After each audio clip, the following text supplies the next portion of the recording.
ప్రభువైన యేసుక్రీస్తు వారి అతి శ్రేష్టమైన అత్యున్నతమైన మహిమగల నామంలో అందరికీ ప్రైజ్ ద లార్డ్.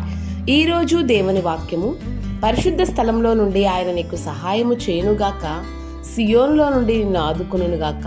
కీర్తనల గ్రంథము 20వ అధ్యాయము 2వ వచనం. అవునండి, మన ప్రభువు సహాయం చేసేవాడు. సహాయం కోసం ఎదురు చూస్తున్నావా? నాకెవరైనా సహాయం చేస్తారా పలానా విషయంలో అని ఎదురు చూస్తున్నావా? మనుషుల సహాయం వ్యర్థమో అని రాయబడింది.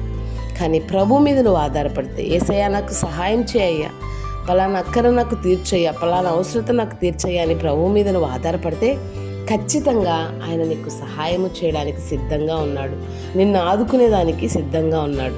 ఇప్పుడే యేసు ప్రభువుని అడుగు, యేసయ్యా నాకు సహాయం చేయను ఆయన, నా ప్రతి పాపమును నీ రక్తంతో కడిగి నన్ను నీ బిడ్డగా చేసుకున్న ఆయన, పలానా అవసరత నాకు తీర్చయ్యా అన్నప్పుడు నిర్ణయకాలంలో ఆయన నీ అక్కర తీర్చి నిన్ను దీవిస్తాడు. దేవుడి మాటలు దీవించునుగాక. ఆమేన్. May God bless you.